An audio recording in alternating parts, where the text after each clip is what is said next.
Shabbat Shalom. Our scripture reading for today is Ezekiel chapter 1, verses 15, 16, 18, and 19. Now as I beheld the living creatures, behold, one wheel upon the earth by the living creatures with his four faces. The appearance of the wheels and their work was like unto the color of a beryl, and they four had one likeness, and their appearance and their work was as it were a wheel in the middle of a wheel. As for their rings, they were so high that they were dreadful, and their rings were full of eyes round about them four. And when the living creatures went, the wheels went by them, and when the living creatures were lifted up from the earth, the wheels were lifted up. Shabbat Shalom, family. Our selection today, Ezekiel saw the wheel.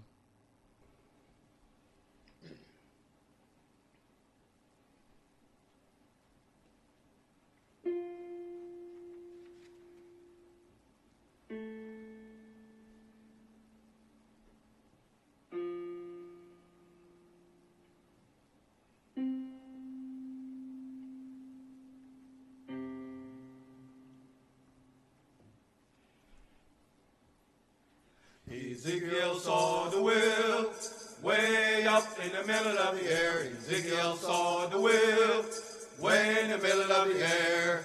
Ezekiel saw the wheel way up in the middle of the air. Ezekiel saw the wheel way in the middle of the air. Ezekiel saw the wheel way up in the middle of the air. Ezekiel saw the wheel way in the middle of the air. Ezekiel saw the wheel way up in the middle of the air. Ezekiel saw the wheel way in the middle of the air. Ezekiel saw the wheel way up in the middle of the air. Ezekiel saw the wheel way in the middle of the air.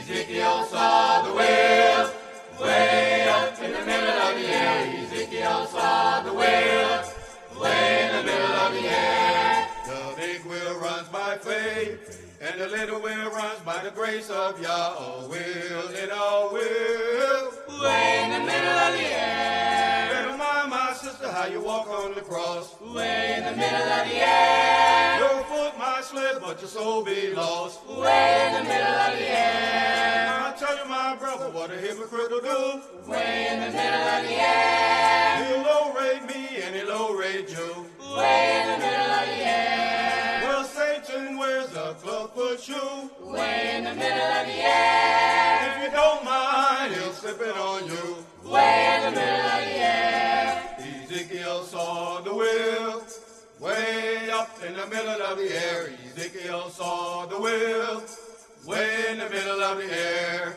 Ezekiel saw the wheel way up in the middle of the air. Ezekiel saw the wheel way in the middle of the air. Ezekiel saw the wheel way up in the middle of the air. Ezekiel saw the wheel way in the middle of the air. Ezekiel saw the wheel way up in the middle of the air. Ezekiel saw the wheel way in the middle of the air. Ezekiel saw the wheel way up in the middle of the air. Ezekiel saw the wheel way in the middle of the air. Ezekiel saw the wheel way up in the middle of the air. Ezekiel saw the wheel way in the middle of the air. The big wheel runs by faith, and the little wheel runs by the grace of Yahweh. Wheel in a wheel way in the middle of the air. Better mind, my sister, how you walk on the cross. Way in the middle of the air. Your foot might slip, but your soul be lost. Way in the middle of the air. I tell you, my brother, what a hypocrite will do. Way in the middle of the air. He'll low-rate me and he'll low-rate you.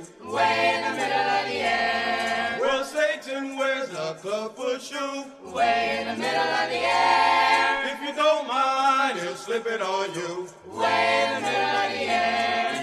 Ezekiel saw the wheel way up in the middle of the air. Ezekiel saw the wheel way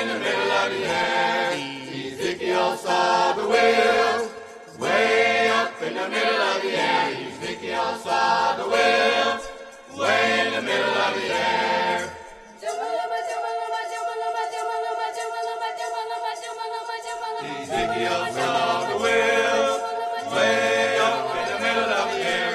Ezekiel saw the will, way in the middle of the air. Ezekiel saw the will, way up in the middle of the air. Ezekiel saw the will, way in the middle of the air. Ezekiel saw the will, way up in the middle of the air. Ezekiel saw the will, way in the middle of the air. Ezekiel saw the will, way up in the middle of the air. Ezekiel saw the will, way in the middle of the air. Ezekiel saw the will, way up in the middle of the air. Ezekiel saw the will.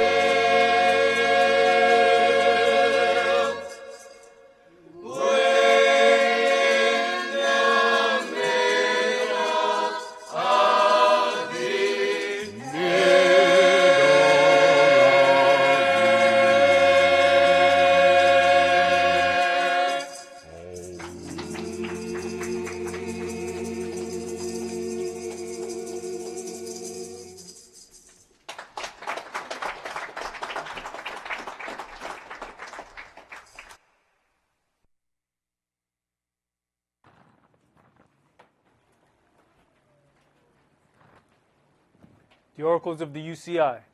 1 Peter chapter 4, verses 7 through 11. But the end of all things is at hand. Be you therefore sober, and watch unto prayer. And above all things have fervent love among yourselves, for love shall cover the multitude of sins. Use hospitality one to another without grudging. As every man has received the gift, even so minister the same one to another, as good stewards of the manifold grace of Elohim. If any man speak, let him speak as the oracles of Elohim. If any man minister, let him do it as of the ability which Elohim gives, that Elohim in all things may be glorified through Yahshua the Mashiach, to whom be praise and dominion forever and ever. Amen. Ephesians chapter 4, verses 29 through chapter 5 and verse 4. Let no corrupt communication proceed out of your mouth, but that which is good to the use of edifying, that it may minister grace unto the hearers. And grieve not the Holy Spirit of Elohim, whereby you are sealed until the day of redemption. Let all bitterness and wrath and anger and clamor and evil speaking be put away from you with all malice. And be you kind one to another, tender-hearted, forgiving one another, even as Elohim for Yahshua's sake has forgiven you. Be you therefore followers of Elohim, as their children, and walk in love, as the Mashiach also have loved us, and has given himself for us an offering and sacrifice to Elohim for a sweet-smelling savor. But fornication and all uncleanness or covetousness, let it not be once named among you as become saints. Neither filthiness, nor foolish talking, nor jesting, which are not convenient, but rather giving of thanks. Ecclesiastes chapter 5, verses 1 and 2. Keep your foot when you go to the house of Elohim, and be more ready to hear than to give the sacrifice of fools, for they consider not that they do evil. Be not rash with your mouth, and let not your heart be hasty to utter anything before Elohim. For Elohim is in heaven, and you upon earth. Therefore, let your words be few. Exodus chapter 23, verses 20 and 21. Behold, I send an angel before you, to keep you in the way, and to bring you into the place which I have prepared. Beware of him, and obey his voice. Provoke him not, for he will not pardon your transgressions, for my name is in him. Revelations chapter 3, verses 20 through 22. Behold, I stand at the door and knock. If any man hear my voice and open the door, I will come in to him and will sup with him, and he with me. To him that overcomes will I grant to sit with me in my throne, even as I have also overcame and am sat down with my Father in his throne. He that has an ear, let him hear what the Spirit says unto the churches. All right, Shabbat Shalom. Shabbat Shalom. Which is peace on Yahweh's holy Sabbath day. Welcome to another holy convocation that Yahweh has enjoined unto us here in this body of Yahshua. The topic of today's sermon is the weapons of our warfare. And one thing we have to understand is there is a war inside of us before we even deal with the war that's external. we have to deal with the war that is going on inside. As it is written, the flesh and the spirit are enemies to one another. I want to read this in Galatians 5 and verse 17. It says, "For the flesh lusts against the spirit, and the spirit against the flesh. And these are contrary the one to the other, so that you cannot do the things that you would." So in the midst of this fight that we have within ourselves, sometimes we take the wrong side. We have the flesh and the spirit, and the issue is we are more accustomed to the flesh. So we know the flesh more. And in the middle of that spirit and that flesh fight, we then take the side of the flesh and we jump on the spirit. And we cannot figure out sometimes why we're having the issues that we're having. It is because we take the wrong side in that argument that we have within ourselves. Now, the issue is we have an external war that's coming for. It is written, the adversary, the devil, has great indignation with the woman that brought forth the man-child. And we understand and we know that to be us. You know, we just have to think about some simple thought processes that the people who everybody is accepting as the Jews do not believe in the Messiah. You just have to just sit there and just think about that for a second. All right. Now, this individual who has been talked about from the beginning of this book, Moshe talked about that there was going to be something greater than him. All right. And he was going to save his people. Now, if somebody knows that they don't need saving and they know that that's not them, they are going to hate that individual because that individual represents the end of their rule. We have not really considered what we are dealing with. You have a wealthy conglomerate who hate the Mashiach. And we just look at it from a power standpoint, but if you don't need saving, and if this individual may represent the end of your reign, then you're not a friend of that. Then we understand that when it was a part where it says, okay, go and find out where this new king is going to be born, and they wanted him dead. Well, you have to go back and do a little research and find out who was all in that. It wasn't just the Gentiles. All right? Figure out who had gathered together and who was that group that wanted to kill him right off. Well, then you'll figure out who wants to kill us. And there's something deeper than just regular Christian Gentiles. Most Christian Gentiles ain't trying to just up and destroy you. There's something else at play here. There's some that have a deeper zeal to destroy you. But if you're not getting the internal war together, because those who have enmity with you, they have also studied your word. So they're coming at you on a totally different level than the external fight. Let's begin today's sermon in Jeremiah chapter 51. Jeremiah 51, and we're going to start at verse 14. You have to wonder, we can't see one commercial with a successful Israelite who they were so-called called African American. You can't find one commercial with a successful relationship being portrayed. Why? For it to be a successful relationship, it has to be intertwined with somebody else. And then you have to ask yourself, who is in control of these commercials?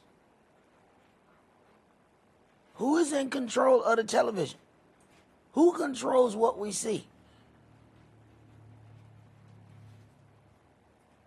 Jeremiah chapter 51, and let's start that at verse 14.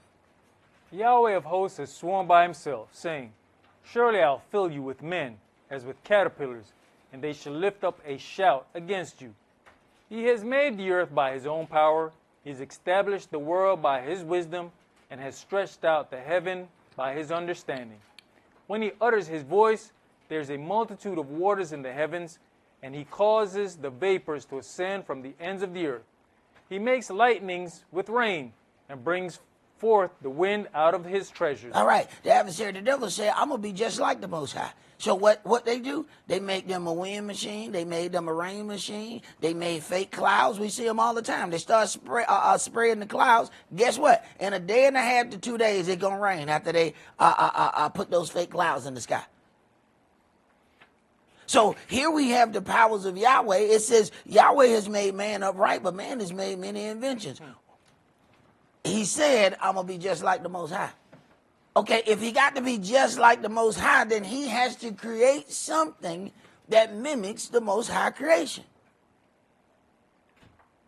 All of a sudden, now we hear about a tornado or a hurricane. Now we have to wonder, was that a created one? Or was that one that actually developed by itself? What was it? Was this one of their doings? So when you hear about a wildfire, now you have to ask yourself, did the wildfire start wildly?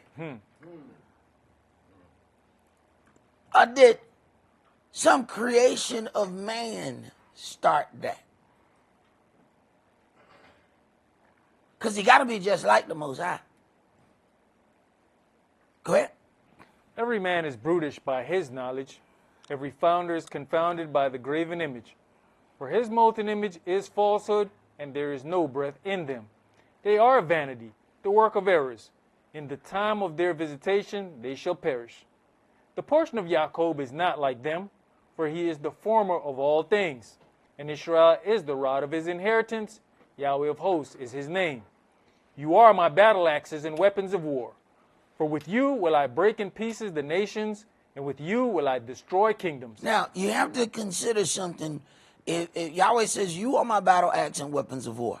For with you will I break in pieces the nations, and with you will I destroy kingdoms.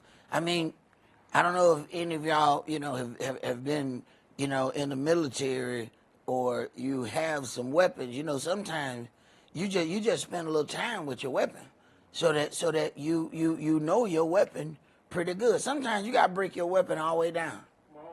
It ain't did nothing wrong. I mean, you're not mad with it. You know what I'm saying? But you got to break it down. You got to take all these pieces apart. Now, what you doing that for? You just trying to know your weapon. It's not you trying to punish the weapon. It's not, the weapon wasn't a bad weapon. It didn't just shoot on its own. Yes, sir. Come on. Yes, sir. But you say, you know what? I need to do something to this weapon. And then sometimes you need to upgrade it. You say, you know what? I realize that you go just a little bit to the left. A little bit to the left, about 35 feet. I noticed that. So what I'm gonna do is I'm gonna add a good sight to you. All right, but to do that, you know what? I got to take pieces off of you. I got to break you down before I can upgrade you. See, I'm gonna make you a better weapon, but I got to take you apart to do that. Now don't spaz out when I take you apart. Now, you might look down and see parts of you laying on the table. Don't worry about it. I know what I'm doing. I know what I'm doing. I know what I'm doing. All right? Now, I know I'm taking you apart. All right? But I'm going to put you back together, and when I put you back, you're going to be better. You're going to realize that at 35 feet, you don't just hang to the left no more. Go ahead. And with you will I break in pieces the horse and his rider. And with you will I break in pieces the chariot and his rider. With you also will I break in pieces man and woman. Mm-hmm. Now see, some of us got problems already.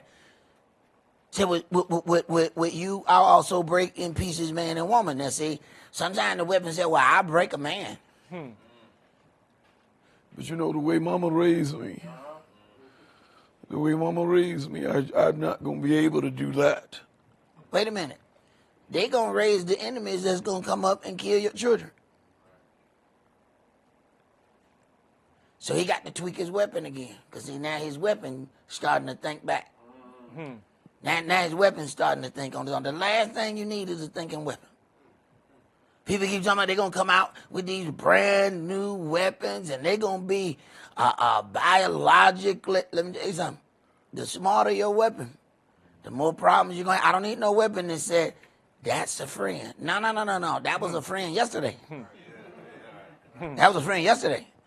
That person has decided that they are no longer a friend. I don't need my weapon to decide that it is not going to operate the way that I tell it to operate.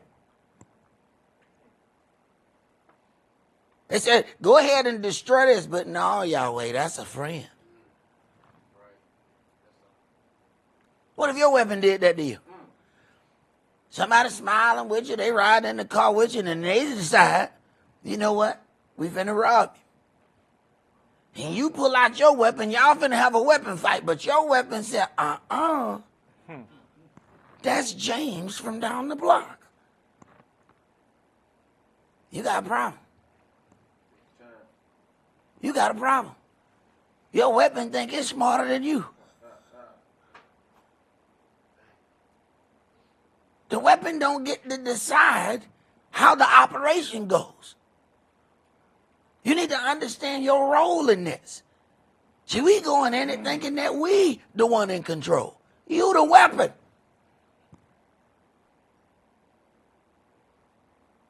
Go ahead. And with you will I break in pieces old and young. And with you will I break in pieces the young man and the maid. I will also break in pieces with you the shepherd and his flock. And with you will I break in pieces the husbandman and his yoke of oxen.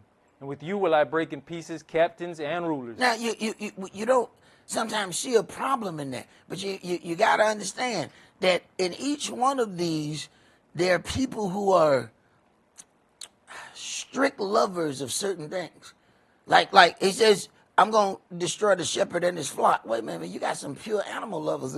Wait a minute now. Don't hurt the dog. And you got people that will kill a whole sea of people. Please don't hurt the dog. You didn't kill 32 people.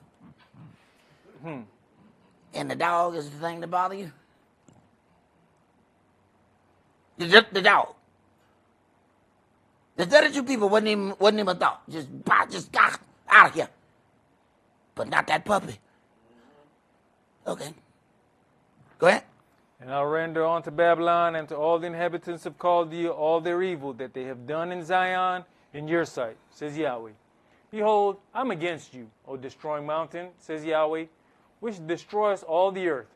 And I'll stretch out my hand upon you, and will roll you down from the rocks, and will make you a burnt mountain. And they shall not take of you a stone for a corner, nor a stone for foundations, but you shall be desolate forever, says Yahweh. Which begs to lean toward some kind of nuclear issue.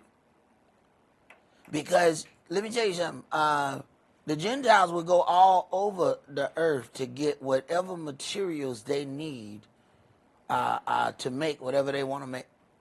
Some of these so-called crap hole places that they say, you should see how much they digging in them. You should see how much they mining in them. Wait a minute, I thought you said this was a piece of crap country. Why I keep seeing your trucks over there? Oh, they go anywhere to get the materials that they need to build their products. When you get to a point where there's a land where they won't go, that means they can't go. So you have to speak fluent heathen right there and understand when you speak heathen, you understand what that means. You say, oh, they not going to even go and take a stone? Oh, yeah, they can't. See, when the Chernobyl situation happened, they just blocked the whole thing off. They can't even go over in there because everything in it has radiation. Everything. It's damaged now. It's poison. If you go in it, you gonna get radiation. Okay. So the thing about these nuclear reactors, once they turn them on, they can't turn them off. It can't get hot. If you get too hot, they got a problem. Now, when you come under attack and a whole lot of things start happening, you don't think people are going to be sitting there trying to cool nothing off, do you? then what happens with all of these things that people have started that you can't shut off? You have to be really weary of anything that you have to, once you flip the switch, you can never turn it off. Do you know how dangerous that is? That you have created something that you can turn on, but you can never turn it off. Ever, ever, ever, ever, ever. So the worst storm happened, you better make sure that thing stay on. So the storm blowing everybody around, you better make sure that thing stay on. That's a problem. Go ahead. Verse 27. Set you up a standard in the land, blow the trumpet among the nations. Prepare the nations against her. Call together against her the kingdoms of Ararat, Mini, and Ashkenaz. Now, it's interesting that Ashkenaz is one of the nations that's coming against them. See, now people want to step away and want to not say that they're Ashkenazi Jews. No, don't try to change it now. Before you've been bragging about all of this. You've been bragging about how you were in the culture and how you spoke the language. Now keep bragging. See, they didn't think we were gonna read. That was the problem. See, they got us confused with the people on Sunday morning. That's what happened. They thought everybody was gonna stay parked on Sunday morning. And who you think helped Sunday morning get there? Who you think helped them get there? Because consider now, back up a little bit. There used to be preachers who preached every part of this book on Sunday morning. And they didn't care about who liked them. They didn't care about how many offerings they got. They didn't care about any of that. All of a sudden, the prosperity doctrine came. And guess what? Preachers got out of this part of the book and they got out of that part of the book. They stayed very close in the first couple of books and everything became about love. That ain't what our grandparents learned. Our grandparents didn't learn that. You wonder why your grandparents is different from your parents. They didn't learn that. That's not how they were taught. So somebody helped us turn everything into money.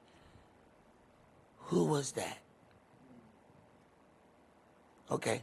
We kept thinking people were helping us during the civil rights movement. We thought it was so nice. Look at all these nice people coming over here concerned about our movement. They were concerned to make sure the movement went exactly how they wanted it.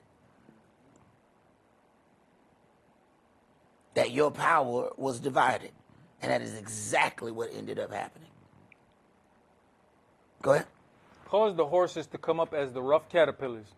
Prepare against her the nations with the kings of the Russians, the captains thereof, and all the rulers thereof, and all the land of his dominion. You know, there were times that we would read this before, and it just didn't seem feasible.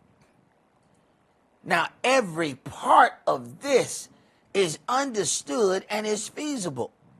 When it says bring Ashkenaz against her, there are Gentiles that are now saying, hey man, the relationship that we have with the state of Israel is dangerous. That they can pass laws that even though this country sends all of this money there, you can't speak out against them in this land. Who allows somebody to pass laws in their land that you can't boycott or speak against them? Even the rednecks will tell you, it's a strange thing. Now, wait a minute. So you telling me people can protest our president but can't protest their president?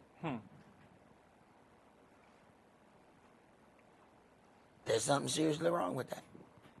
Go ahead. And the land shall tremble in sorrow.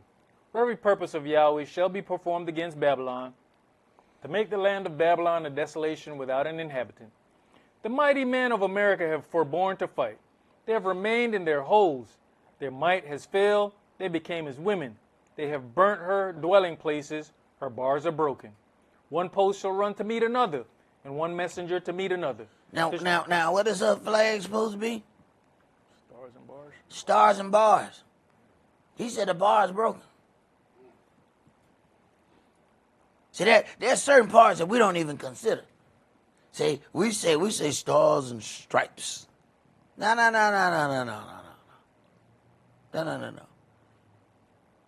No, it's exactly what it. Don't try to change it. Keep it like you always say. You said stars and bars in the beginning. Keep it that way. And they got bars everywhere. They got so many prisons. This is the prison capital of the world. But it's supposed to be the land of the free. They found a way to merchandise prison. And for any business to be successful, it has to keep having merchandise.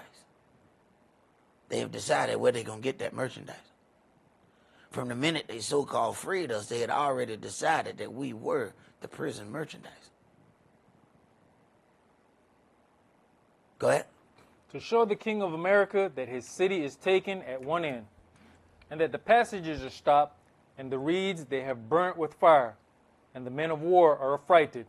For thus says Yahweh of hosts, the El of Israel, the daughter of America is like a threshing floor, or the daughter of Babylon, is like a threshing floor.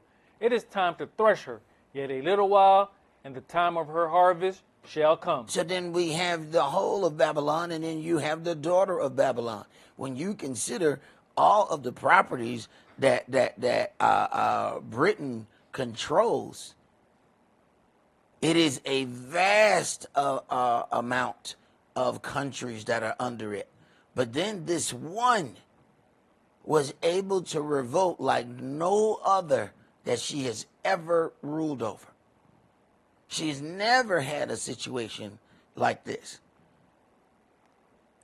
Whenever you get to a point that everybody feels they are better off without this entity, this is the part that's going to be confusing. It says, bring up an assembly of nations. You have to consider, Europe has ultimate control if this place is gone. The king has over 50 crowns. All these commonwealths, but what's in its way? Its daughter. She has ultimate rule over the earth without this place. Which is why she's starting to step aside. Go ahead. Nebuchadnezzar, the king of America, has devoured me. He has crushed me. He has made me an empty vessel. He has swallowed me up like a dragon. He has filled his belly with my delicates. He has cast me out. The violence done to me and to my flesh be upon America. Shall the inhabitant of Zion say. Now, wait a minute. So the true children of Israel are being persecuted by Babylon. Find out who own them islands we like to visit.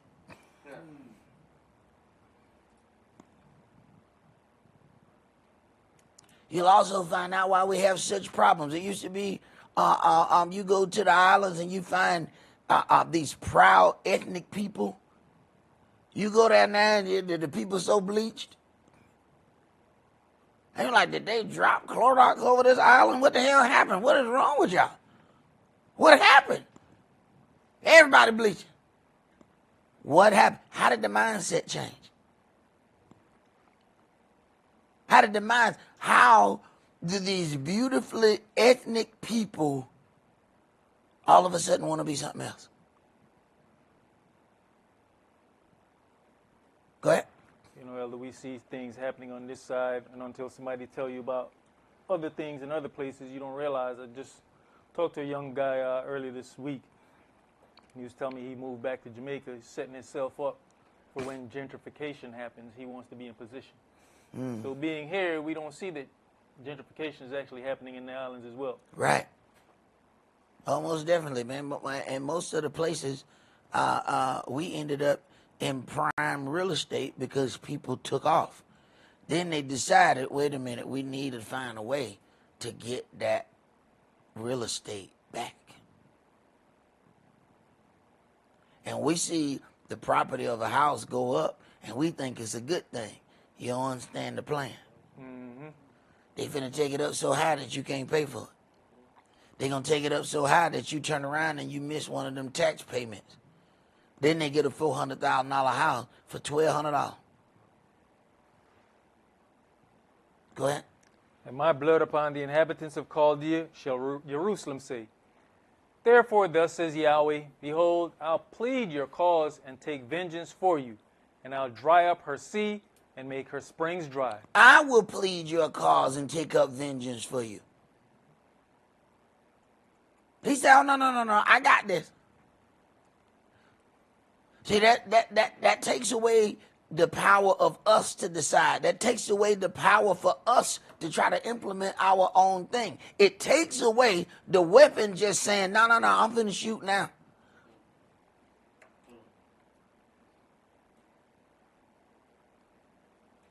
See, the weapon hot. The weapon said, look at, look, I'm ticked off. No, I got this. Go ahead. And America shall become heaps, a dwelling place for dragons, an astonishment, and an hissing without inhabitant. All right, let's go to 1 Samuel chapter 17.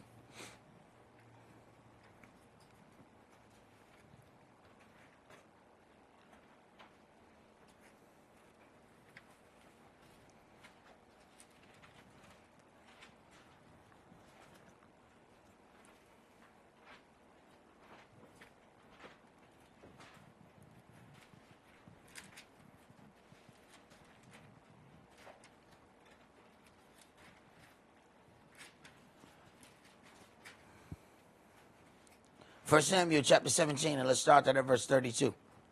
And David said to Saul, let no man's heart fail because of him. Your servant will go and fight with this Philistine. And Saul said to David, you're not able to go against this Philistine to fight with him, for you are but a youth, and he a man of war from his youth. Now, Yahweh is not just dealing with a situation of this one individual. He's dealing with and showing the whole future of Israel. What he's about to send you against, you ain't supposed to win.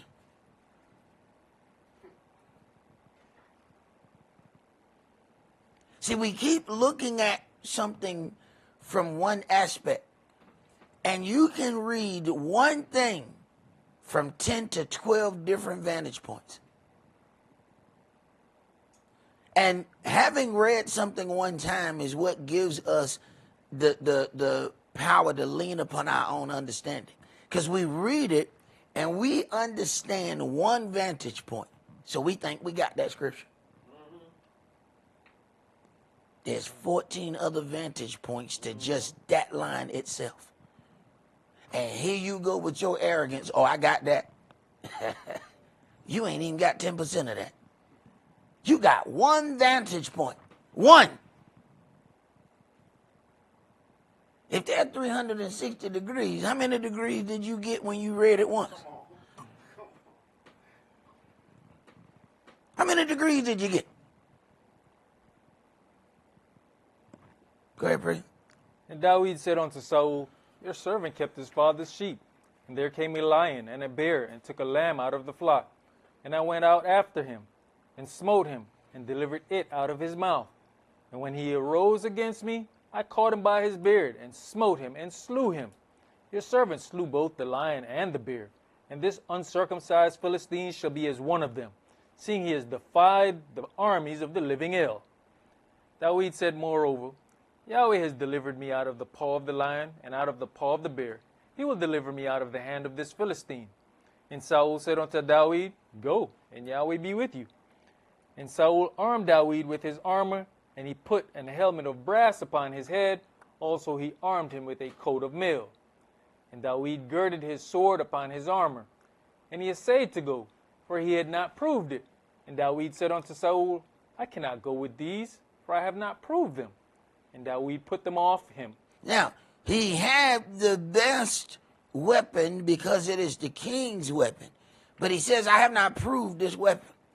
Now, Yahweh said, you are my battle axe and weapons of war, which I'm going to break in pieces the nations. I'm going to break in pieces all these things. But the weapon has to be proved. He has to know how the weapon is going to act under pressure. See, when you buy something out of the store, they'll tell you this has been pressure tested. What do you mean pressure tested? No, see, we know that this can withstand 500 pounds of pressure. How you know that? Because we put 600 on it. And that when it broke. But when we put 500 on it, it didn't break. So when we put 600 on it, we had to put it back together. So then, this is what's called the specs. See, there's specifications to each weapon. So once he understands the specs of each weapon, he knows which weapon to use for which altercation. Have you considered we all got specs? And we want to know why sometimes we'll get pulled off of a job. Well, I looked at your specs. Your specs don't fit this job. I know you may like this job. You may want to do this job, but I looked at your specs. I'm looking at how you operate. Your specs say that you don't operate within these conditions. That means you're not optimal for this situation. Now, you may be good for that situation over there. I'm not going to use this weapon for this battle. I'm going to use this weapon over there. Go ahead. And he took his staff in his hand and chose him 5 smooth stones out of the brook. And he put them in a shepherd's bag which he had, even in a scrip. And his sling was in his hand. And he drew near to the Philistine. Now this appears to be inferior weaponry. But this is weaponry that he has gotten to know. He knows exactly how this weaponry is going to react. See, this is the problem when you see people who come around sometimes, don't come around sometimes, they deal sometimes, they don't deal sometimes. But he haven't got used to that weapon. How can he use that? How can he use that? How can he use a weapon that he don't know nothing about? You ever go in your closet and you find something? Man, I forgot I had this little 22. You know what? I ain't used that in a little while. I ain't finna mess with that. I don't know. That might not even go off. That might not even work. I might be in the situation. And this thing won't even go off. I ain't tested this in a minute. Hell, I ain't even seen it in a minute. Forgot I had it. How is he supposed to have confidence in using a weapon that he has not gotten comfortable with? Even if that weapon is shiny, even if that weapon looks of high quality. Dawid, our king, has chosen an inferior weapon because he knows it. Go ahead. And the Philistine came on and drew near unto Dawid. And the man bare the shield went before him. So when he passed over the doctor and the lawyer to pick that dude that deliver packages, people gonna be confused. So wait a minute, you picked an inferior weapon. He said, yeah, but I know this one. So I know how this one gonna operate under pressure. Yeah, but this one has more education. But I know this one better. See, that one has more education, but I have more education about this one. Why do I have more education about this one? Because I keep saying it. Yeah, I know it's inferior. I know it be tripping sometimes. Yes, you know, I know sometimes it get, you know what I'm saying, emotionally tangled. Yes, so I realize, all right, when the fight get a certain way, I know to go ahead and put that one down, let it cool off. But you know, you can deal with problems that you know about. It's the problems that you don't know about that you have a real issue with. See, you need to know that once it gets so hot that this one's going to stop. But if you don't know that, you're not prepared. So, but when you know, you say, all right, I'm going to let out 10 rounds of this, put this one down. While this is cooling off, I'm going to do this one. And then I'm reloading. Now this one is ready now. See, I gave it a moment to cool off. That's all it needed. That's all it needed. But I know it. Now somebody else got a $10,000 weapon. And they said, well, why would you choose this inferior one? I know it. Go ahead. And when the Philistine looked about and saw David, he disdained him, for he was but a youth, and ruddy, and of a fair countenance. So he didn't look like, he got inferior weapons, he a kid, and he looked pretty. All these things say you can't be no warrior. They want a big, ugly looking dude. I mean, something that just causes fear. I mean, he take off his helmet and you said, did you take the helmet off? Look at your head. I mean, that's the kind of soldier that the people expect. So he don't look like none of that. And then he got these inferior weapons. Go ahead. And the Philistine said unto David, am I a dog that you come to me with staves? And the Philistine cursed David by his gods. And the Philistine said to David, come to me, and I'll give your flesh unto the fowls of the air and to the beasts of the field. Then said David to the Philistine, you cometh to me with a sword, and with a spear, and with a shield, but I come to you in the name of Yahweh of hosts, the Elohim of the armies of Israel, whom you have defied. He automatically know whose weapon he was. They're so busy looking at the weapon he has, they're not considering who weapon he is. Which weapon are you paying attention to?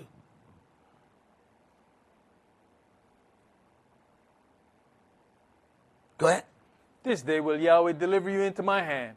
He's not talking about how good these rocks gonna do. You notice he understands that he is the weapon. He's not talking about the rock. He's up looking at me. I'm trying to tell you what I'm gonna do with this rock. I'm gonna make it skip. It's gonna skip off your head like it's a lake. Watch what it gonna come back around. He's not talking about what the rock gonna do. He ain't talking about what the sling gonna do. He's talking about what Yahweh gonna do. He understands that he is the weapon, not the rock. Go ahead. And I will smite you and take your head from you, and I'll give the carcass of the host of the Philistines this day unto the fowls of the air and to the wild beasts of the earth, that all the earth may know that there is a Elohim in Israel. And all his assembly shall know that Yahweh saves not with the sword and with spear, for the battle is of Yahweh, and he will give you into our hands. Now, this is bold talk for a kid with a rock. And you're not just up against a man, you up against a very large, frightening man. A very large, frightening man that the other soldiers running from. Go ahead. And it came to pass when the Philistine arose and came and drew near to meet David, that David hasted and ran toward the army to meet the Philistines. He didn't run away, he ran toward it.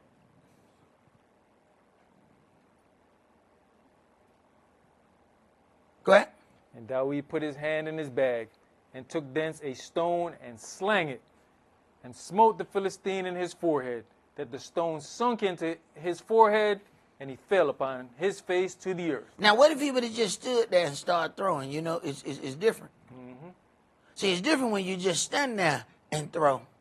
No.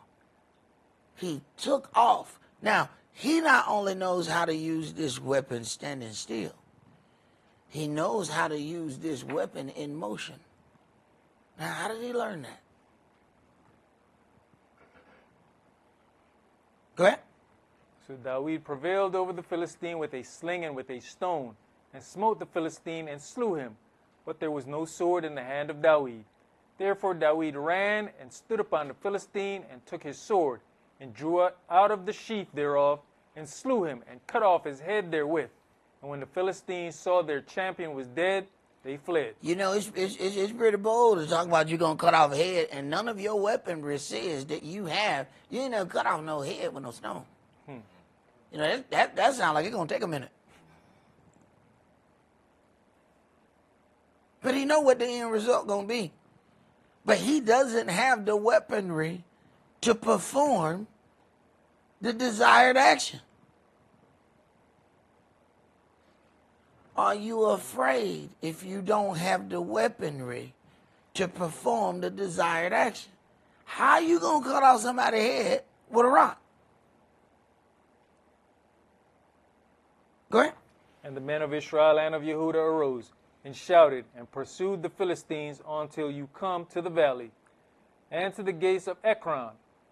And the wounded of the Philistines fell down by the way of Sheraim, even unto Gath and unto Ekron. And the children of Israel returned from chasing after the Philistines, and they spoiled their tents. And David took the head of the Philistines. Are you going to take the head? Can't take the head with the rock. He said, don't worry about the weapons I got. Go ahead. And brought it to Jerusalem, but he put his armor in his tent. Okay, so there's a lot that we have to get from that. We have to understand the entire plight of the children of Israel. See, the people in the land have really, really done a number on the inhabitants that are there. But we see that even in frustration, we saw them people throwing rocks at a tank. Mm-hmm. They thought that was something. Wait till you get all of us together. You think that's something. You about to see something. And that's what the nations are afraid of. That's why every time it's more than a few of us on the corner, the police come. They are absolutely afraid. Because they know the minute these people understand who they are, we are in trouble. The nations know that. This is why they got to send spies to every congregation. And people be wondering, who is the spy? I don't give a damn. We got a job to do. Hey, Yahshua knew who was going to betray him. Did he start working? He stopped working at all. He said, one of y'all. Everybody want to know. All right, come on, y'all. Let's go take care of this business. He went right with him. And those things ain't going to do nothing but make you stronger. Let's go to Numbers chapter 14.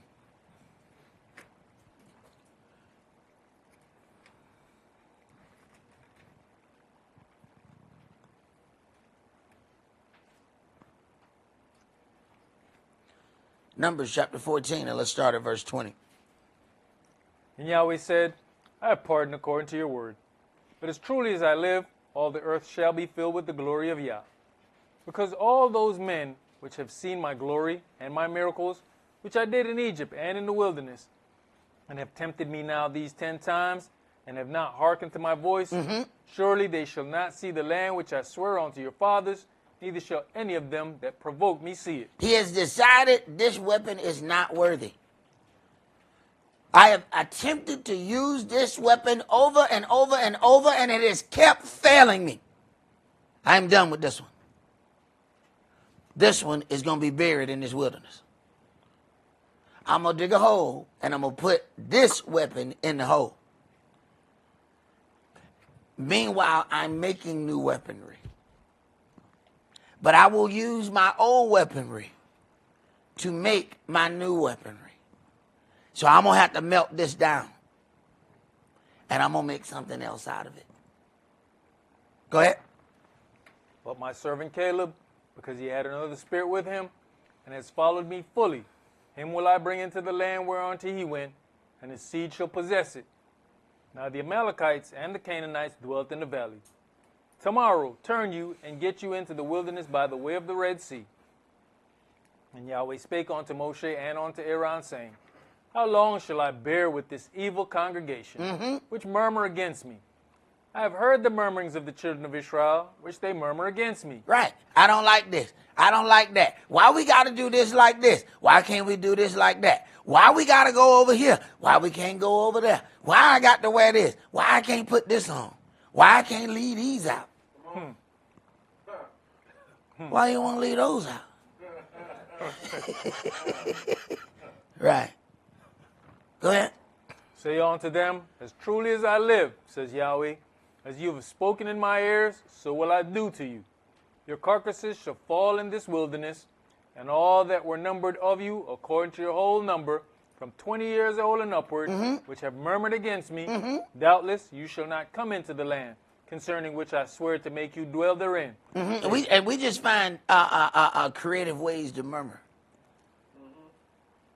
that make us feel like we're not murmuring. Go ahead. Save Caleb the son of Yephani and Yahshua the son of Nun. But your little ones, which you've said should be a prey, them will I bring in, and they shall know the land which you have despised. But as for you, your carcasses, they shall fall in this wilderness, and your children shall wander in the wilderness 40 years, and bear your whoredoms, until your carcasses be wasted in the wilderness. After the number of the days in which you search the land, even 40 days, each day for a year, shall you bear your lawlessness, even 40 years, and you shall know my breach of promise. So our punishment is directly connected to the action that we've done. A lot of times we don't consider that because Yahweh is so deep. We don't sit down and meditate about the situation and the circumstance and then go back to, okay, what did we do? Sometimes you need to just go and sit by yourself and you can figure out, you know what, I know that I know what's going on. You know, because I know what it did. I know what it is. Now, when you go and sit and meditate, have a good conversation with yourself, you realize, no, that's why he had to do it like this. Because this is what I did. But you got to understand, you're dealing with an Elohim whose mental capability is so high, you're not just going to see it all the time. You got to sit back and meditate and realize how he used the things around you to recreate the action that you committed. And the interesting thing will be, none of those people know what you did. So none of those people could be attempting to pay you back for something that they don't have any idea that you've done. And this is our problem. We always, well, this person tried to do this or they tried to do that. And we forget that in the midst of heated moments, we forget we be displaying our own stuff. We think somebody done told secrets. We forget them fights that we had in the middle of the street. Well, you think nobody see that? You think nobody see that? Then we go and say, well, who told? You told! When they saw you acting a fool in the middle of the street, people can read. I see what's going on right there. Ain't nobody got to have play-by-play. They saw the whole altercation. We act a fool in the parking lot and think the people in the business didn't see it. Yeah, they were looking at you from the lobby. Look at them right there. You can come back in holding hands, but everybody saw you fighting in the parking lot.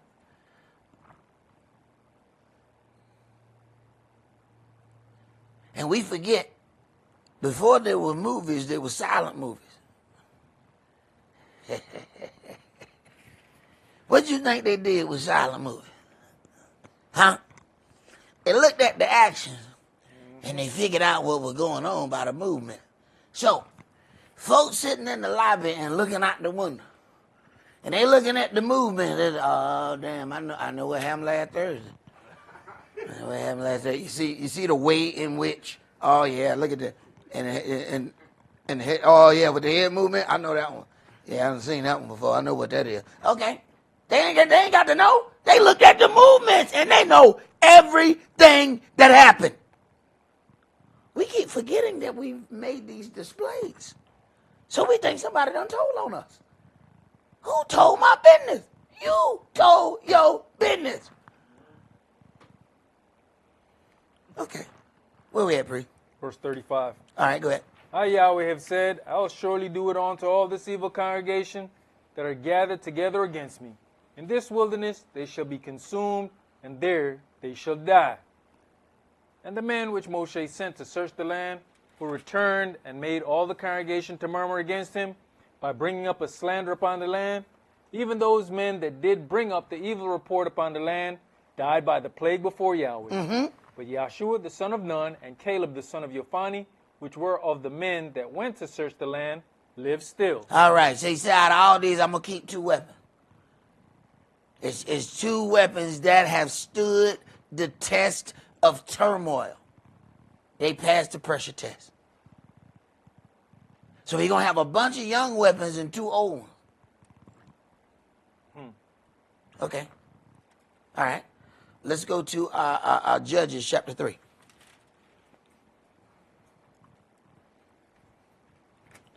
But I mean, if our Elohim is preparing for a battle, just like the adversary, the devil, then he's got to start choosing out weapons. But he's got to choose weapons that know that they are weapons. He can't choose weapons that think that they are the actual captain. See, he going to choose captains over 10s, 50s, 100s, and 1000s, but the captains have to still understand that they're not in control.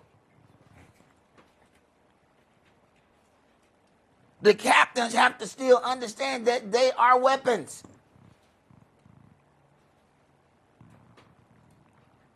Judges chapter 3, and let's start at verse 1.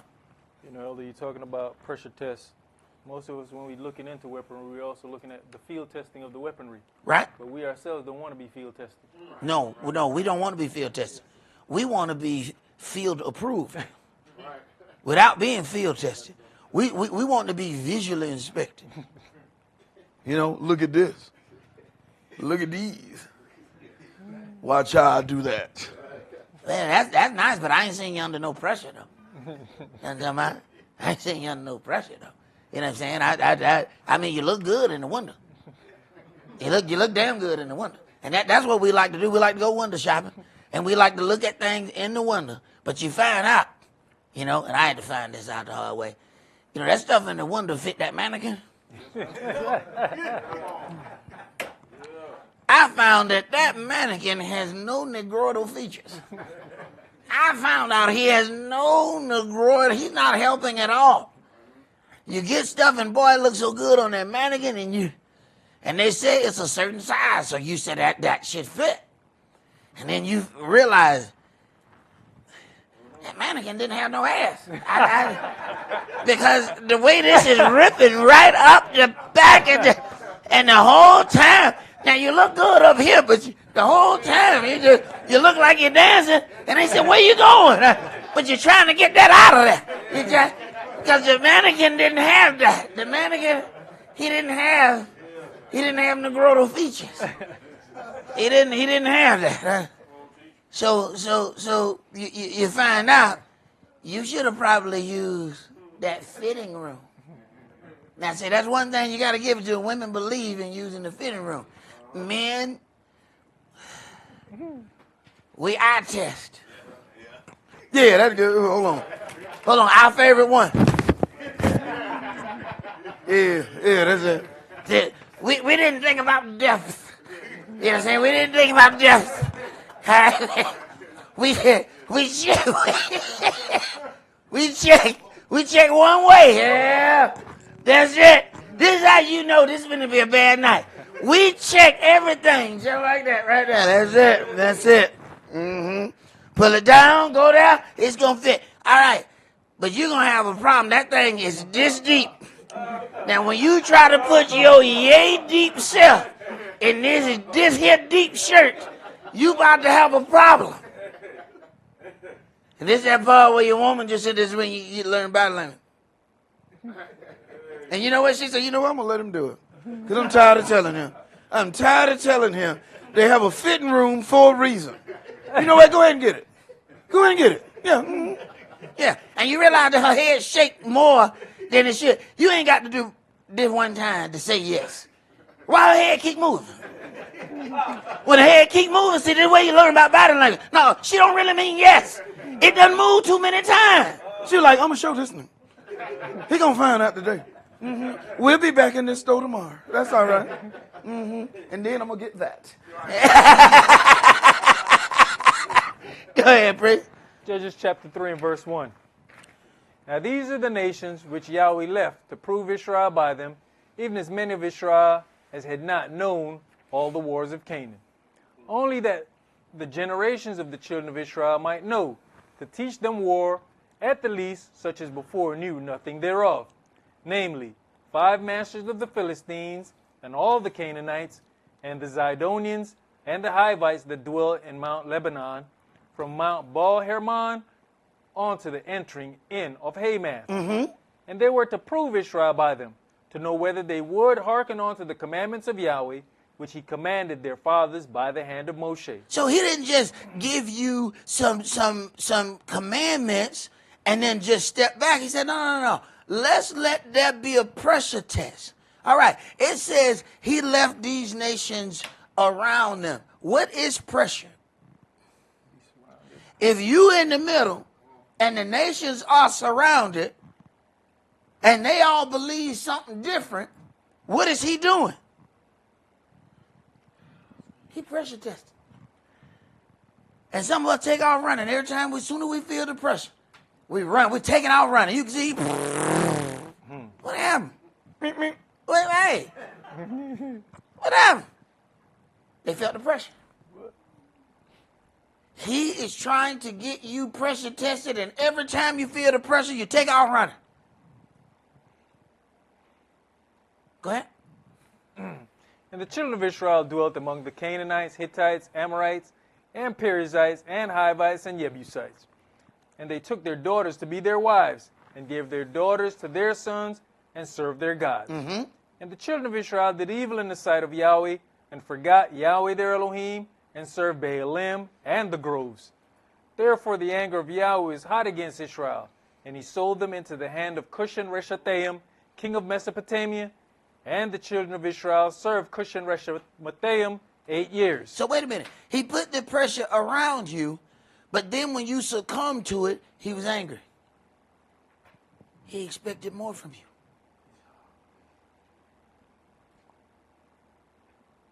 He knew what you were surrounded by.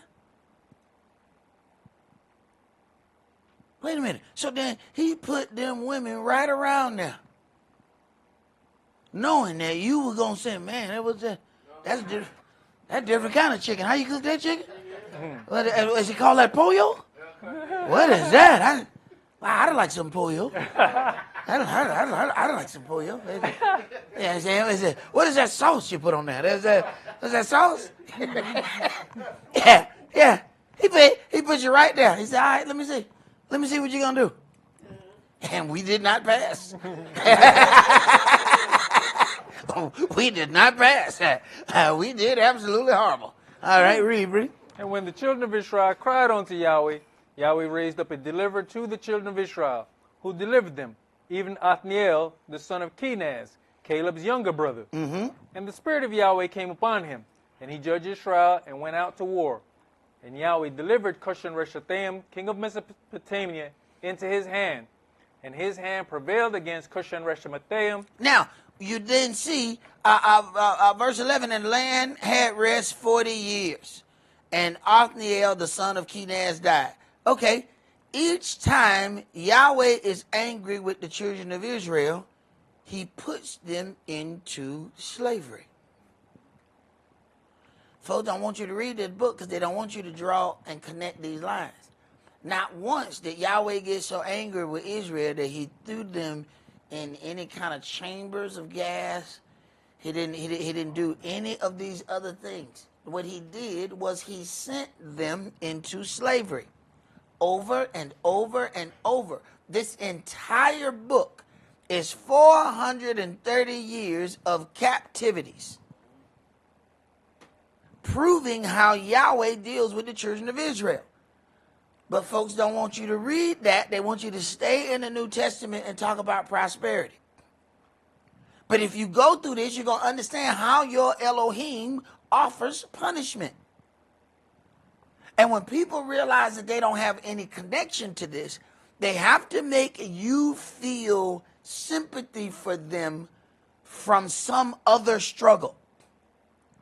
But the problem is, if this is you ethnically, and you are supposed to have rights to the land because of your heritage, then that means this type of thing should have happened to you specifically. You can't say by the book you own the land, but by the book you have not gone through anything in the book.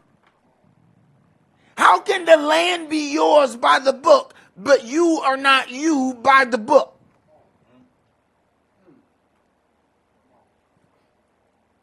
Go ahead, Bree.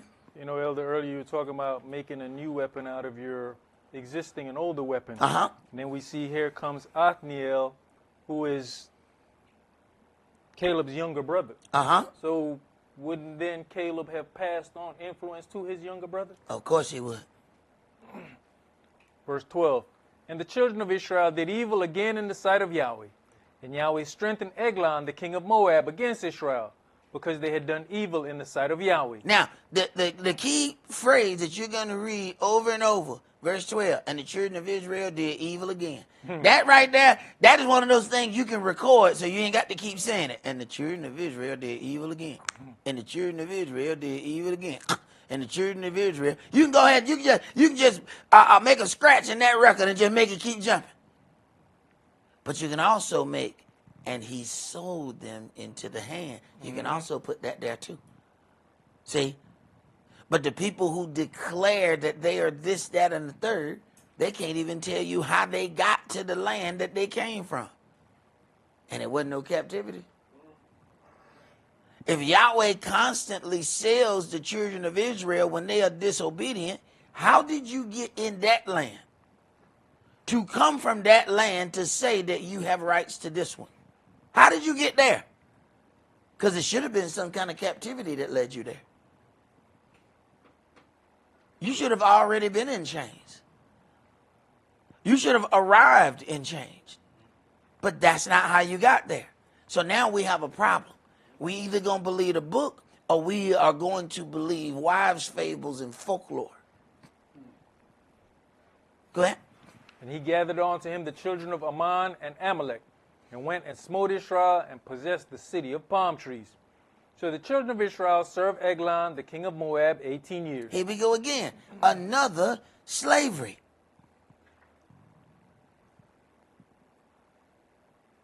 And it keeps going. It does not stop. But see, people want to make you think that because of slavery, you are inferior. They want to make you think that you are powerless because you were able to be enslaved.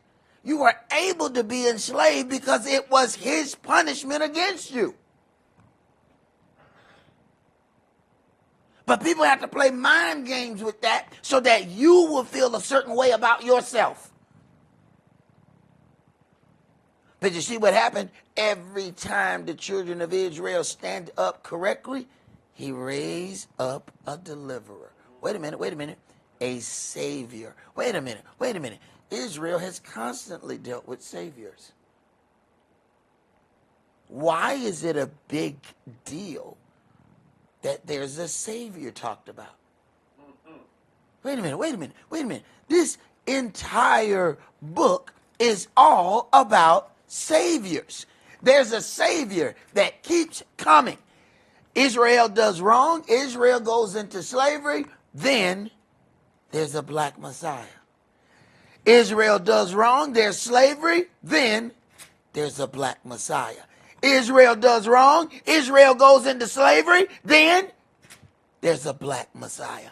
Over and over and over. Why you think they have a program to say prevent the rise of a black Messiah? Yahshua ain't the only one. He's just the best one. But we done had plenty of these. We done been had black messiahs. Okay. Go ahead, please.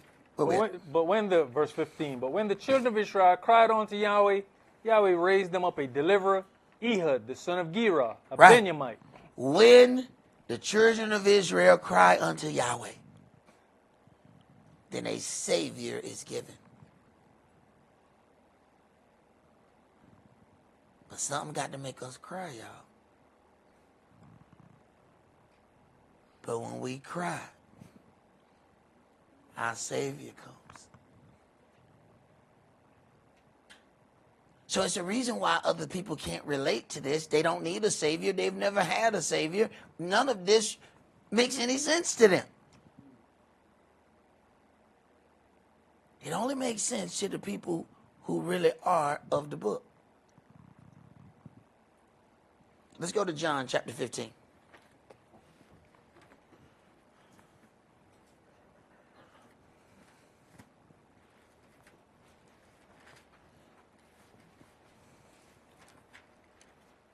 So you'll find out when you're talking to some people, they'll say, of course, they'll use the false name of Jesus, but they say, well, we don't believe that he's this, but we believe that he was one of the saviors.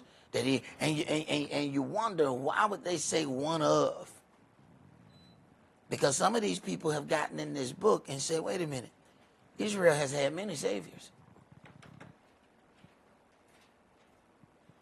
Many. But the people who keep getting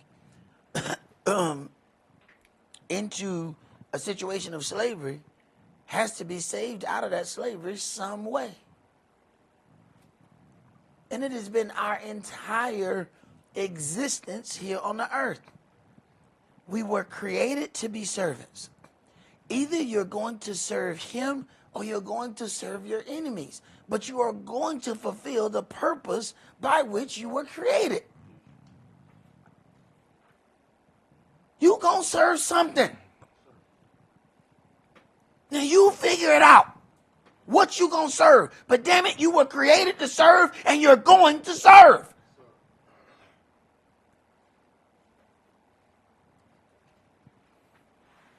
John chapter 15, and let's start that at verse 18.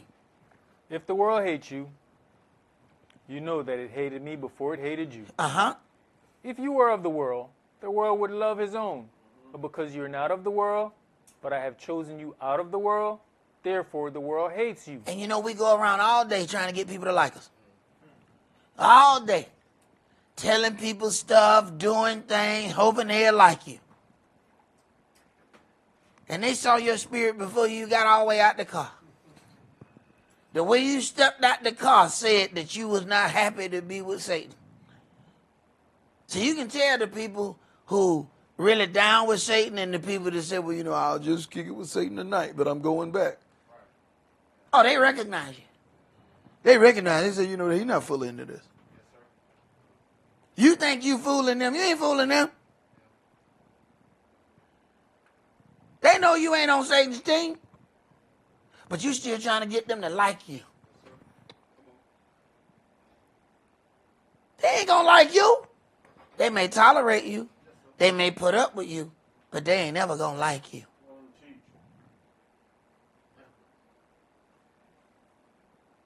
But at some point, you have to develop this really peculiar trait called I don't give a damn. You have to let it grow inside you. And it has to go into the right places into your mind and spirit, because you have to know what not to give a damn about. So you can't not give a damn about something you should give a damn. But you have to let that trait grow in you. So that when something comes that is going to work against your spirit, you have to find your I don't give a damn gene back and turn it on. And sometimes you have to make yourself not give a damn. Because you are realizing that you caring too much about a situation that really doesn't deserve that level of care. This is when you got to get back to that gene and let it do what it do. Because our biggest problem is that we care about the wrong things. Sometimes we care about the wrong people. And you got to find your gene and turn it on. Go ahead. Elder, when you look at verse 19, right? Yahshua's talking to his disciples. This is on a small scale. But this was supposed to be the nation of Israel on a large scale. but I have chosen you out of the world, therefore the world hates you. Mm-hmm. But we can't see ourselves. Right. Right. We don't see when it says, Father, I have kept them that you have given me. But then go down to those that will hear through the ones that you gave me. And so on and so on. This is why we don't see us in it. We don't see that it filtered down unto us. So we don't see as we come out of this, the world has a problem with us.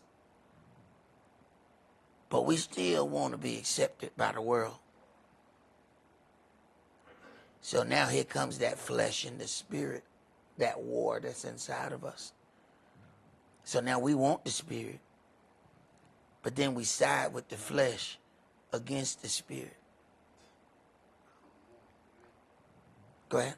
Remember the word that I said unto you, the servant is not greater than his master. If they have persecuted me, they will also persecute you. If they have kept my sayings, they will keep yours also.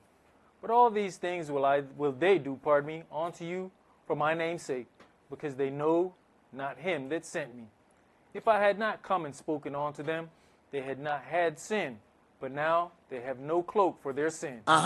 He that hates me hates my Father also. If I had not come and spoken unto them, they had not had sin. But now they have no cloak for their sin. See, some individuals are only being educated so they can be thrown in the fire. What he's doing is taking away their cloak. We brag about how intelligent we are. Oh, he loves that. That way you don't get to play ignorant when it's time to go into that fire. Because, you know, when stuff go down, we love to be, well, I didn't know. You know, that's our favorite thing. You got to think, what is our favorite response when we don't want to answer something? Where you been? Huh? See, that give us more time to figure out an answer. Huh? You heard what I said. Wait, you talking to me?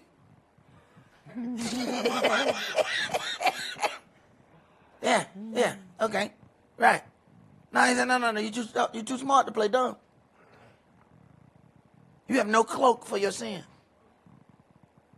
Your education said your cloak has been removed. You don't get to brag about how smart you are and then claim protection under ignorance. Go ahead. If I had not done among them the works which none other man did, they had not had sin. But now have they both seen and hated both me and my Father.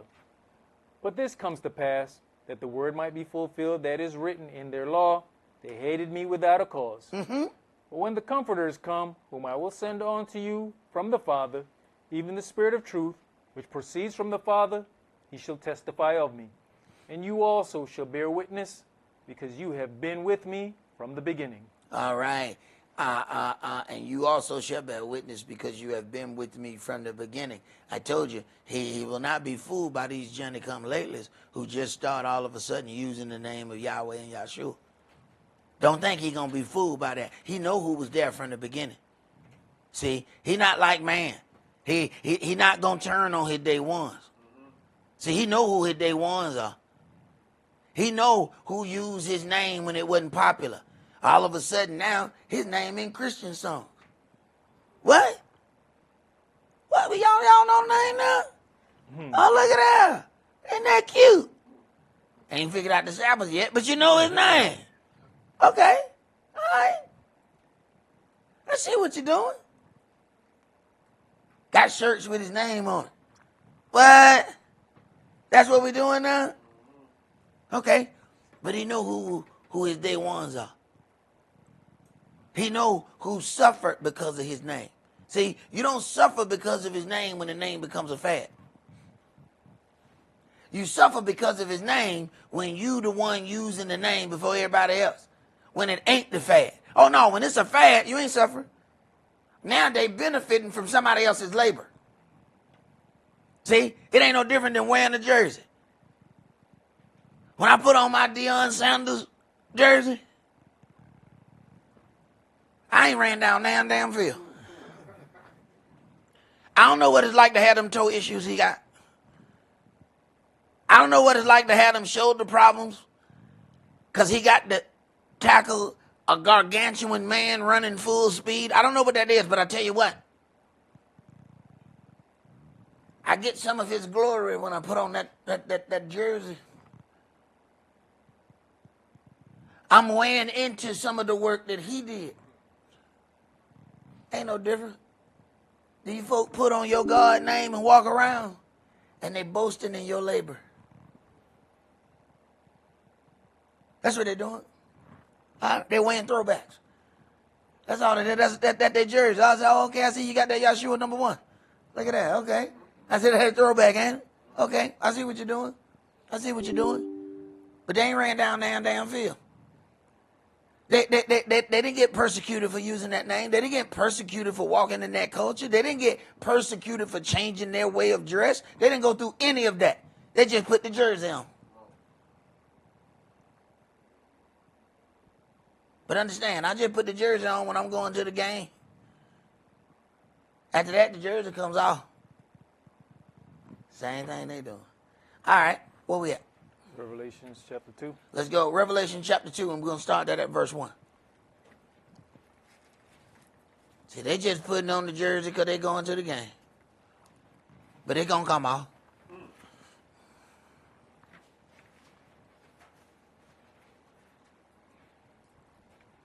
Verse 1. Unto the angel of the church of Ephesus write, these things says he that holds the 7 stars in his right hand, who walks in the midst of the 7 golden candlesticks. I know your works and your labor and your patience, and how you cannot bear them which are evil. And you have tried them which say they are apostles, and are not, and have found them liars. So then the church don't get to just walk around and be accepting of everybody. Because what's being said now is, I know you have done good things, but I got a problem with you. This is the part that we miss. We think that we're supposed to accept anybody and whatever they have to offer, even if their offering is subpar. Even if their work is subpar, that we're supposed to accept that. That's not what this says. I have somewhat against you. Yeah, I know you did this and that was right. I know you did that and that was right. But I have somewhat against you. Go ahead. And has borne and has patience, and for my name's sake has labored and have not fainted. Nevertheless, I have somewhat against you. Nevertheless, I know you did that. But I ain't finna justify your wickedness just because you did something right over here. Go ahead. Because you have left your first love. Uh-huh. Remember therefore from whence you are fallen, and repent, and do the first works, or else I will come unto you quickly, and remove your candlestick out of his place, except you repent. But this you have, that you hated the deeds of the Nicolaitans, which I also hate. Which I also hate. We said, wait a minute, God is love. Christ don't hate nobody. He don't hate nothing. He loves everything. My book don't say that about Yahweh or Yahshua. Go ahead. He that has an ear, let him hear what the Spirit says unto the churches. To him that overcomes will I give to eat of the tree of life, which is in the midst of the paradise of Elohim. And unto the angels of the church in Smyrna write, these things says the first and the last, which was dead and is alive. I know your works and your tribulation and poverty, but you are rich. And I know the blasphemy of them which say they are Yehudims, and are not, but are the synagogue of Satan. All right, who are you talking about? You have to understand, people are not walking around calling themselves Israelites. They call themselves Jews. Understand something. There ain't 12 tribes of Jews. Everybody can't be a Jew. Just by default, you can't have a nation of Jews. Wait a minute. What about the others? There ain't no other tribes? It's 12 tribes of Israel, not 12 tribes of Jews. But people want to be where the ruling body is. They don't want to be any other thing. The kings come out of Judah. They want to rule. So if a ruler wants to pretend to be something, he ain't going to pretend to be Naphtali.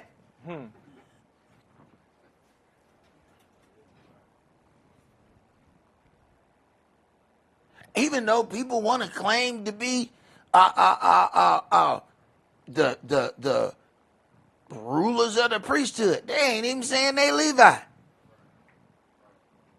They didn't think that far down. But a conqueror has kingship on his mind constantly. So all they bothered themselves with was Jew. Problem is, it's 12 tribes.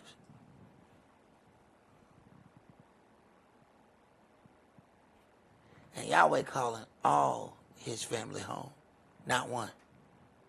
And you can't be a part of his family talking about you're not concerned with the other part of his family. Yeah, you can bring my brothers, but not my cousins. What? Oh, you're not concerned about that part of the family? But you telling me you family oriented. But don't bring this part of the family home. Just the part that you agree with. Go ahead. Fear none of these things which you shall suffer. Behold, the devil shall cast some of you into prison, that you may be tried, and you shall have tribulation 10 days. Be you faithful unto death, and I'll give you a crown of life. He that has an ear, let him hear what the Spirit says unto the churches. He that overcomes shall not be hurt of the second death. And to the angel of the church in Pergamos write, These things says he which has the sharp sword with two edges. I know your works, and where you dwelleth, even where Satan's seat is, and you holdeth fast my name, and has not denied my faith, even in those days wherein Antipas was my faithful martyr, who was slain among you where Satan dwells. But I have a few things against you. But see, this is the part where we go to patting ourselves on the back, because we said, well, wait a minute, nobody remembers my good deeds. No, he just mentioned them. He know your good deed. But he ain't calling you to the table for your good deed. He calling you to the table about the ones you didn't do so good. You don't get called to the table for good deeds. Matter of fact, what I want in any situation is a tall couple leave me the hell alone. I don't want them people calling me at the job. I don't want them talking to me. Look, as long as my check come every other Friday, I don't need to be in no meetings. I don't need to be in no conference calls. I don't need to be in nothing. I need an ice cold couple leave me the hell alone. And the longer they leave me alone, the better off I'm doing. When I get the call, hey, we need to talk to you. Damn. You want to talk about? This is the same way when the prophet showed up to town. When Samuel pulled in, the people start wearing, hey, man. Hey, on life, bro. Why you here? Why you here, man? Because it ain't good. Why you here? They wasn't happy to see the prophet. Why are you here? That means we done something wrong. If you done came all the way down here. So no, he's not going to constantly blow smoke up your tail telling you how good you are every day. But I tell you what, when you don't cut that mustard, be prepared for that visit. How else can he get his house in order? Go ahead. But I have a few things against you. Because you have there them that hold the doctrine of Balaam, who taught Balak to cast a stumbling block before the children of Israel, to eat things sacrificed unto idols, and to commit fornication. So have you also them that hold the doctrine of the Nicolaitans, which thing I hate. Repent, or else I'll come on to you quickly, and will fight against them with the sword of my mouth. He that has an ear, let him hear what the Spirit says unto the churches. To him that overcomes will I give to eat of the hidden manna, and will give him a white stone, and in the stone a new name written, which no man knows, saving he that receives it. And unto the angel of the church in Thyatira write, These things says the Son of Elohim, who has his eyes like unto a flame of fire, and his feet are like fine brass. His feet like fine brass. Wait a minute. Wait a minute. Now, this New Testament. Mm-hmm. Is his feet like fine brass? I don't know what color y'all think that is. It ain't that shiny gold looking brass. It's what we would call antique brass. Okay, so he got brown feet. People say, well, it doesn't matter what Christ looks like. Well, why y'all wear white then?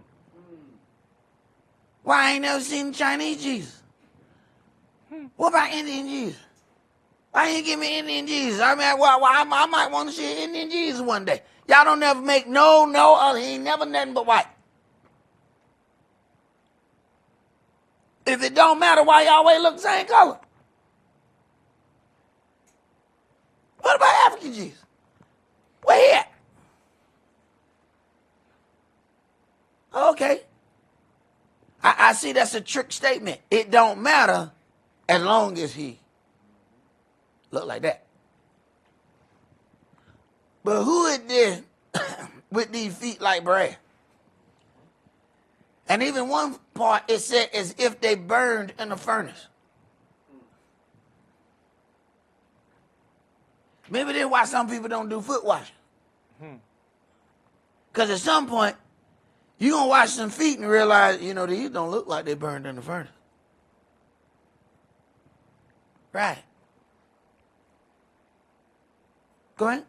I know your works and love and service and faith and your patience and your works, and the last to be more than the first. Notwithstanding, I have a few things against you, because you suffered that woman Jezebel, which calls herself a prophetess, to teach and to seduce my servants to commit fornication and to eat things sacrificed unto idols. Is that not happening every Sunday morning? Jezebel get up and teach. She ain't got no business usurping authority over men, and afterwards they gonna have a nice ham dinner. Matter of fact, they cook the greens with ham in it. They downstairs cooking while the service is going on. And then you gonna pay for the plate.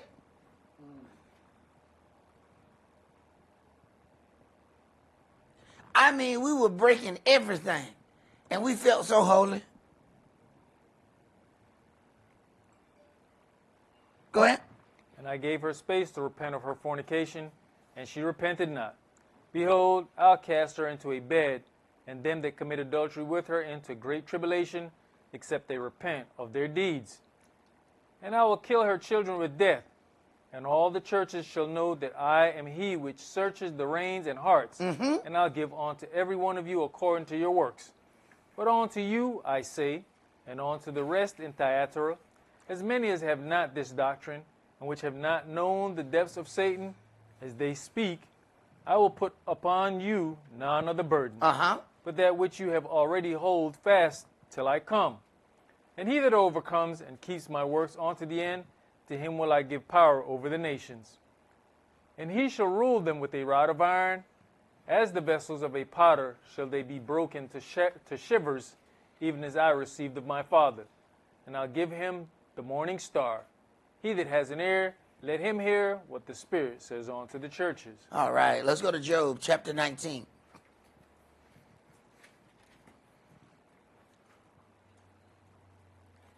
So it sounds like he's going to still pressure test his church. He not just being, I'm going to be happy of whatever it can do. I'm happy that it came out of heathenism, so I'm just going to let it be half heathen. I'm happy that it came out the street, so I'm going to let it be half street. That's not what I read.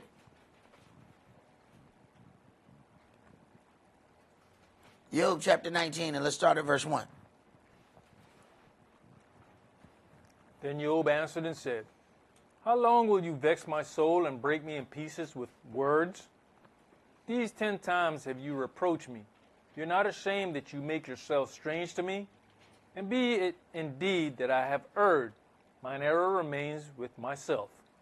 If indeed you will magnify yourselves against me and plead against me my reproach, know now that Elohim has overthrown me and has compassed me with his net. Behold, I cry out of wrong, but I am not heard. I cry aloud, but there's none judgment. He has fenced up my way that I cannot pass, and he has set darkness in my paths. He has stripped me of my glory and taken the crown from my head. And understand, now he's done absolutely nothing wrong. He has stripped me of my glory and taken the crown from my head. He's not done anything wrong. Go ahead.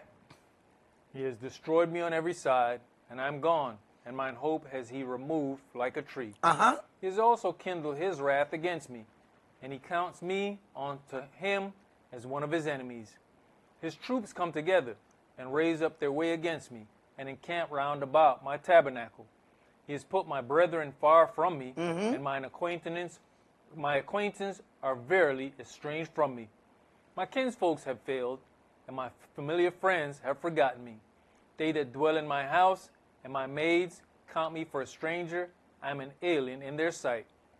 I called my servant, and he gave me no answer. I entreated him with my mouth. My breath is strange to my wife, though I entreated for the children's sake of mine own body. Yes, young children despise me. I arose, and they spake against me. All my inward friends abhorred me, and they whom I love are turned against me. And we swear we got issues. We swear we got problems. And the issue is, we actually have done wrong. He's suffering all these things. He hasn't done anything wrong. Go ahead. My bone cleaves to my skin and to my flesh, and I am escaped with the skin of my teeth. Have pity upon me. Have pity upon me, O you, my friends, for the hand of Elohim has touched me. Why do you persecute me as Elohim, and are not satisfied with my flesh? Why do you persecute me as Elohim? If Elohim already persecuted me, why you have to persecute me with your words? Because we assume that every time something is happening, that it must be happening for wrongdoing. That's how we operate. Go ahead. Oh, that my words were now written. Oh, that they were printed in a book, that they were graven with an iron pen and lead in the rock forever. For I know that my Redeemer lives, and that he shall stand at the latter day upon the earth. And though after my skin worms destroy this body, yet in my flesh shall I see Elohim, whom I shall see for myself, and mine eyes shall behold, and not another, though my reins be consumed within me. But you should say, why persecute we him, seeing the root of the matter is found in me? Be you afraid of the sword, for wrath brings the punishments of the sword, that you may know there is a judgment. There is a judgment. Even though he is going through all of this, he still expects to be treated well in the end of his Elohim. Let's go to Exodus chapter 15.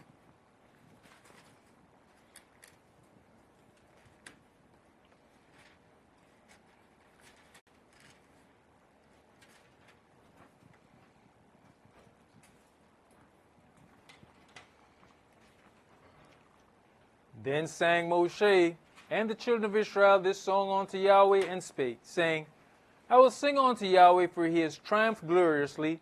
The horse and his rider has he thrown into the sea. Yahweh is my strength and song, and he's become my salvation.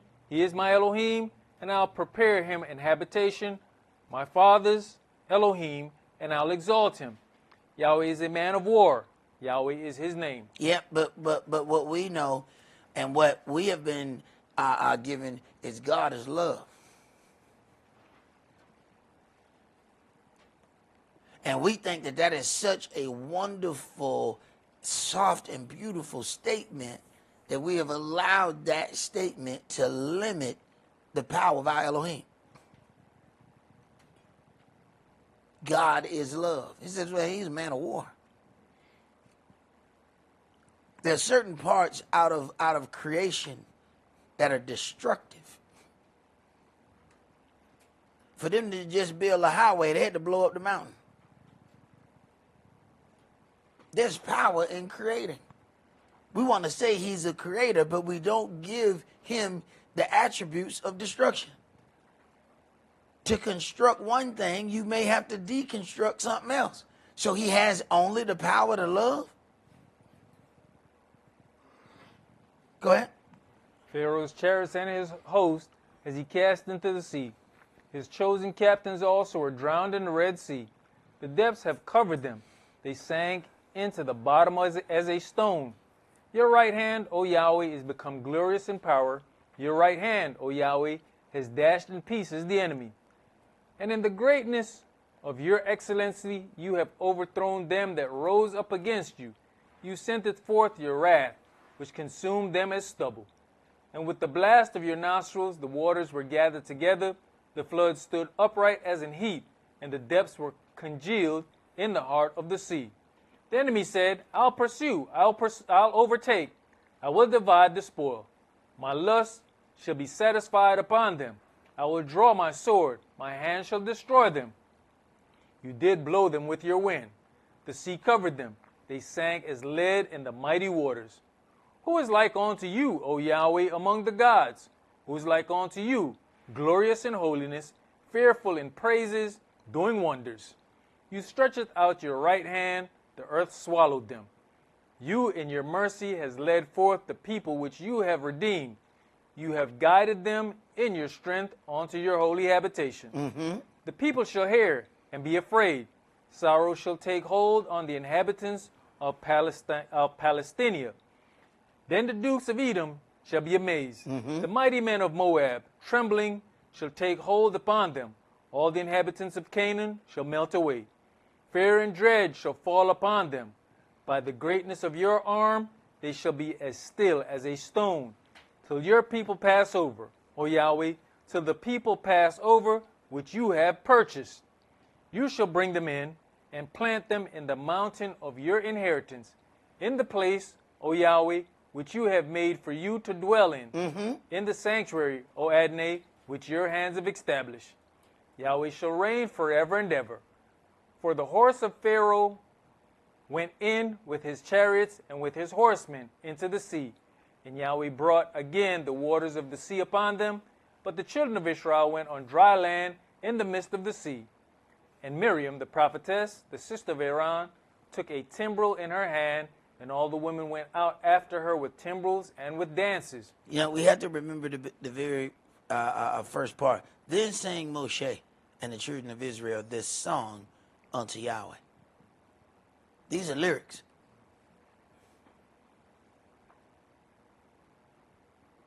See, we think we be listening to music. I don't know what that stuff we be listening to. But these are lyrics. Go ahead. And Miriam answered them, Sing you to Yahweh, for he has triumphed gloriously. The horse and his rider has he thrown into the sea. So Moshe brought Israel from the Red Sea, and they went out into the wilderness of Shur. And they went 3 days in the wilderness and found no water. And when they came to Marah, they could not drink of the waters of Marah, for they were bitter. Therefore the name of it is called Marah. And the people murmured against Moshe, saying, What shall we drink? And he cried unto Yahweh, and Yahweh showed him a tree, which when he had cast into the waters were made sweet. There he made for them a statute and an ordinance, and there he proved them. And there he proved them. He proved them by leading them to bitter water. But then an answer was already provided before the question. Yahweh didn't make the tree grow. It wasn't no burning bush that wasn't consumed. It wasn't no magical tree. It was already there. He just showed it. So there are points that we're going to get to that your redemption is already in the same place as where your trouble is. The problem is we don't ask. You do realize he don't show him the tree if he just sit there and cry. He don't show him the tree if he just act out and he just lash out on everybody around him and they just get angry and fight each other. He don't show him the tree. You only get the tree that makes the bitter water sweet when you approach unto your Elohim. But pride sometimes keeps us from doing that. So then we end up drinking bitter water, being in bitter situations longer than we're supposed to. Go ahead. And said, if you will diligently hearken to the voice of Yahweh your Elohim, and will do that which is right in his sight, and will give ear to his commandments and keep all his statutes, I'll put none of these diseases upon you, which I have brought upon the Egyptians, for I am Yahweh that heals you. And they came to Elim, where were 12 wells of water, and 70 palm trees, and they encamped there by the waters. So they tripped out because of the water. And they came to Elim, where were 12 wells of water and 70 palm trees. Wait a minute. 12 tribes of Israel, and it was started with 70 souls. He had already had that there. But we want what we want right when we want it. We don't want to go through nothing. We don't want to be prepared. We just want to have it. We think because we got the money to do something that we must do it because we can afford it.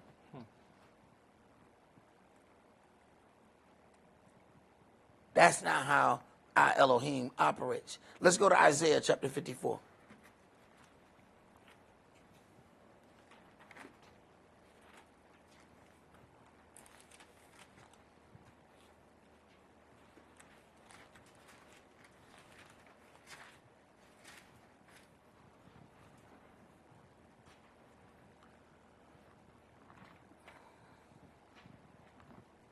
This is chapter 54 and verse 1. Sing, O barren, you that did not bear. Break forth into singing and cry aloud, you that did not travail with child. For more are the children of the desolate than the children of the married wife, says Yahweh. Enlarge the place of your tent, and let them stretch forth the curtains of your habitations. Spare not, lengthen your cords, and strengthen your stakes. For you shall break forth on the right hand and on the left, and your seed shall inherit the Gentiles and make the desolate cities to be inhabited. How can the children of Israel be the Gentiles and inherit the Gentiles? So you inheriting yourself?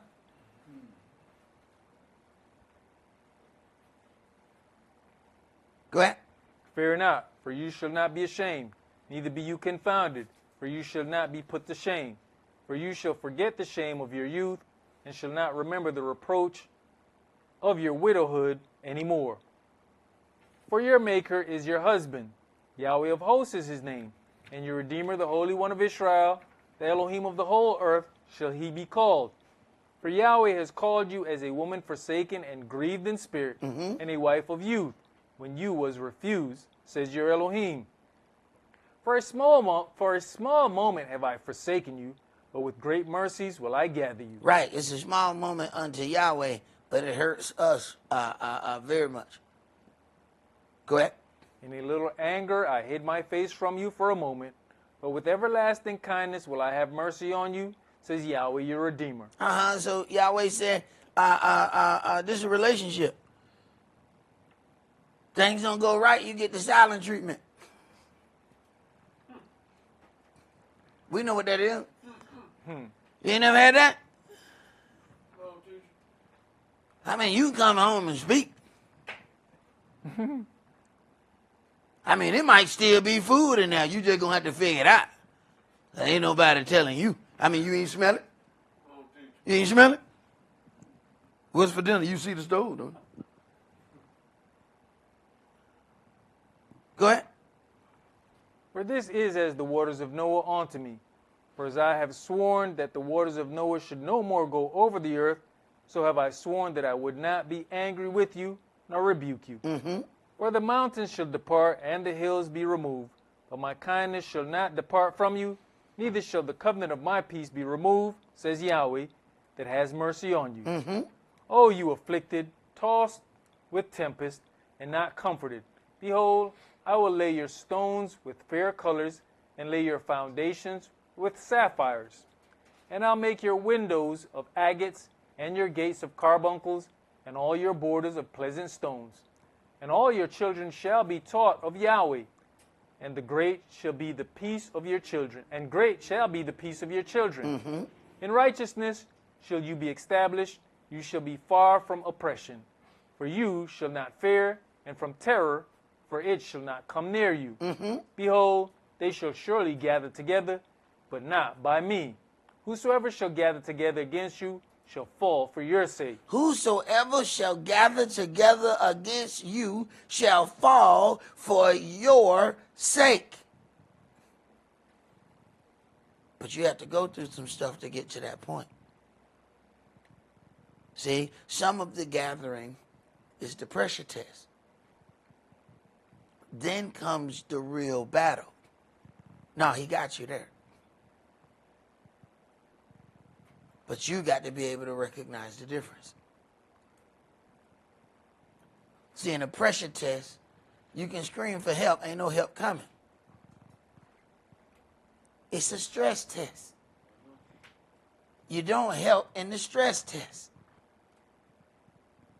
It's the real test where he comes to your aid. It's the real battle where he comes to your aid. Go ahead. Behold, I have created the smith that blows the coals in the fire, and that brings forth an instrument for his work. And I have created the waster to destroy. No weapon that is formed against you shall prosper, and every tongue that shall rise against you in judgment, you shall condemn. Every tongue that shall rise against you in judgment, you shall condemn. You ain't got to ask Yahweh. He said, no, I'm going to give you the power to take care of that business. You're going to do it.